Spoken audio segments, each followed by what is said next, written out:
Welcome. I'm Phil Ware.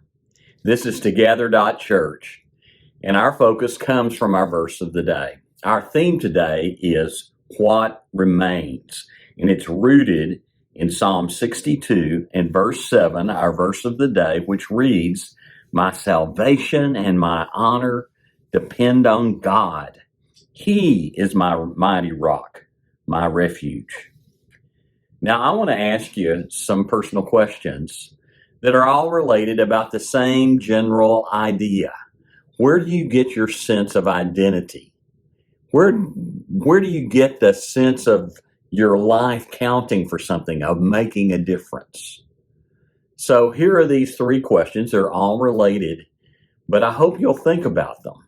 And even when you're done with this short video, I hope that you'll pray about them and go back to these Psalms that I'll refer to in today's short message. Question number one: what's your basis of value? How do you determine your value? What do you need to do or accomplish to think you have value? Who sets that value? What achievements will help you know that you are of value? Question number two: what's the foundation of your sense of worth? How do you know if you're worth anything? If your life is counted for something, if what you're doing matters? It's an important question.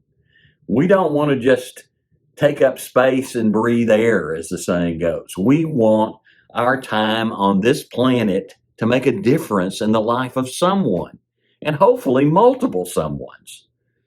Whether it's our spouse or our friends or our brothers and sisters at church or our children or our grandchildren or our parents or our grandparents, we want our lives to have worth.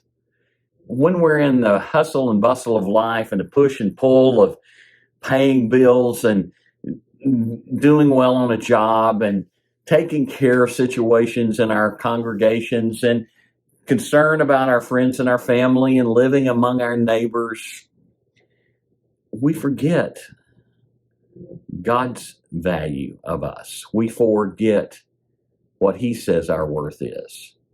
So when you sweep away that God definition, how do you assign yourself worth?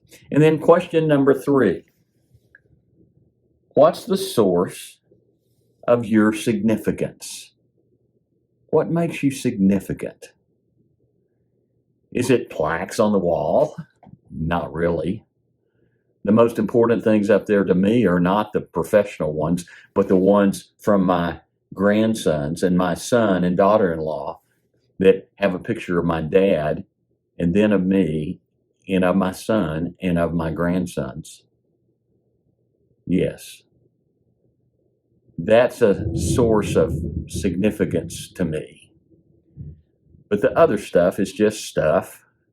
I have it in the background this week because I heard from some folks that it was too boring to just have the white wall in the background. And so I'm going to wait and hear from you and let you tell me.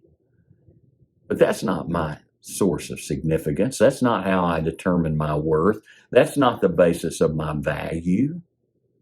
What is then? Who determines that? I mean, all around me right now it's thundering and lightning and the wind is blowing and it's raining hard. You may hear some thunder from time to time. In a world that is so big and nature is so powerful and the problems are so vast, how do we arrive at our sense of significance, our foundation for self-worth, and the basis of our value? It's always easier to see the flaws in other people, so I'm going to point you to something that those of us who live in and around Texas hold dear. Years ago, Jimmy Johnson was hired by a new owner of the Dallas Cowboys, Jerry Jones. They had a quarterback named Troy Aikman in his first year, bless his heart, got beat to a nub, got concussions, which is one of the reasons he had to retire early. But we knew that they were bad, but they had a potential of being good. And so Jerry Jones made a blockbuster trade. He hired Jimmy Johnson. And in 2 of 3 years that followed shortly thereafter, they won the Super Bowl. They got a Super Bowl ring like the one you see on the screen in front of you. They weren't yet in the big stadium, but they had the Super Bowl ring. And all of a sudden, we just assumed that there would be years of Super Bowls. Well, Jerry Jones and Jimmy Johnson had a falling out. Jimmy left. Jerry brought in Barry Switzer, and he won a quick Super Bowl. And then after that, there's been nothing. And the sad thing about all of this is that while Jerry Jones and Jimmy Johnson both have places in the Pro Football Hall of Fame, Jimmy has wanted for years to be in the Cowboy Ring of Honor in the stadium where all the great players and coaches are listed. And Jerry has not wanted to put him there. And it's been an ugly stain and an ongoing feud. And here are two men that are accomplished. One is rich beyond imagination. The other one is very rich and has accomplished a lot, both as a coach and as a commentator. But Jimmy doesn't feel complete because he's not in the Ring of Honor.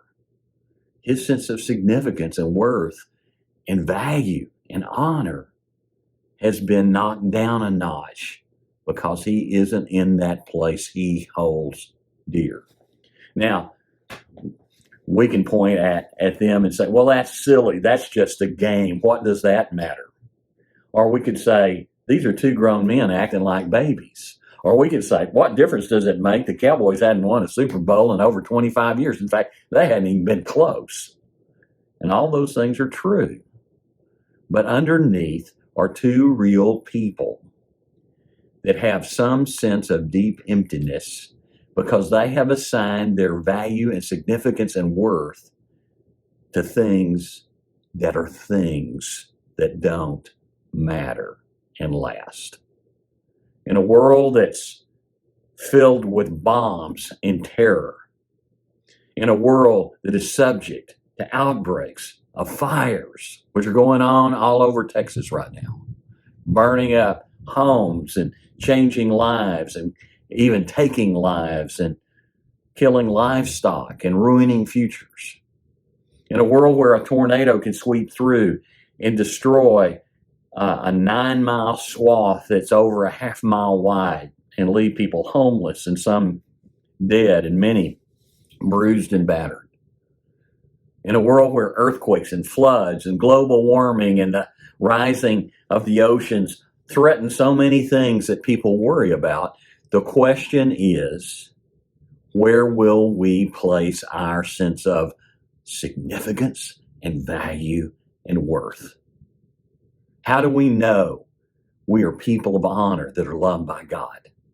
How do we know we have worth and value and significance? And this is where our verse of the day is incredibly important. The psalmist said, my salvation and my honor depend upon God. He is my mighty rock, my refuge. He's my basis of value. He's the foundation of my worth. He's the source of my significance. Because all these other things can be taken away in a heartbeat.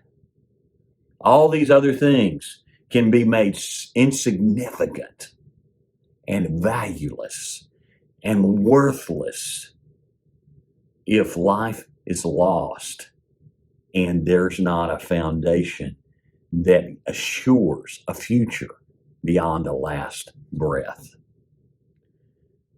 The psalmist grapples with all sorts of human emotions and conditions, and across the 150 psalms and the different writers of those psalms, we're able to give voice to all sorts of emotions, all sorts of achievements, all sorts of frustration and despair, all sorts of victories. And in the middle of that, we're reminded from time to time to time where we must build our lives. Our verse of the day today focuses on it, but there's another verse that speaks powerfully to it. This verse is important to me because for 10 years of my life, from the time I was 15, really started when I was 14, till the time my dad died when I was 25, I prayed for him to be healed. He had led hundreds of young adults to Christ.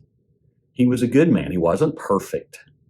And his medications made him much more a man of ill temper and difficulty. But I don't know many men that could compare to him in his earthly achievements and in his impact on the lives of young adults for Jesus.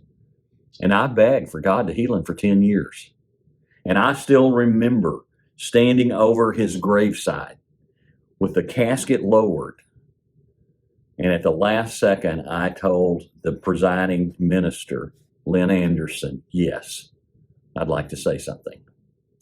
And I read a passage from 1 Thessalonians 4:13 through 18. And I referred to Psalm 46 because I believed it with all my heart. And in the face of losing my daddy at 25, worried about my mother and my two younger brothers and my young family, I could say these words with confidence. God is our refuge and strength, always ready to help in times of trouble. So we will not fear when the earthquakes come and the mountains crumble into the sea. Let the oceans roar and foam. Let the mountains tremble and the waters surge. For the Lord of heaven's armies is here among us. The God of Israel is our fortress. There are all sorts of things you and I can build our lives on. But all of those things are going to go in the box at the end. You know what I mean. When we're done with stuff, we throw them in a box and we take them either to the resale shop or the charity shop, or we take them to the dump and throw them away. They go in the box at the end. And the same is true of you and me. You've heard me say it before. One of these days, they're going to put us in a box and stick us in front of a church building, and a couple of people are going to say nice things about us, hopefully, and then they're going to haul us out to a cemetery and put us in a hole in the ground, and they're going to throw dirt in our face, and when they're done, they're going to go back and eat chicken, half fellowship. And they'll shed a tear or two, and they'll tell stories, but we're not going to be around anymore. And if our worth and our value and our significance is in our stuff or our achievements and not in influencing people to faith in Jesus, then what do we have? It all goes in the box at the end, unless we can say, my salvation and my honor depend on God. He is my mighty rock. He is my refuge. So the question that we all need to ask is, what remains of us when it all goes in the box at the end? Will we still be frustrated because we didn't get placed in our ring of honor? Or will we be joyous and glad because we're going home to the God who is our rock and who has been our refuge? When the mountains shake, the earth falls into the sea, the oceans foam with their surging, and all things seem to be up in upheaval, but we stand on our rock, our refuge. My salvation and my honor depend upon God. He is my mighty rock and my refuge. My prayer for you is that you will find your source of significance and value and worth based on that foundation of the mighty rock who is your refuge, the God of Israel, who will never leave you. Until next week, God bless.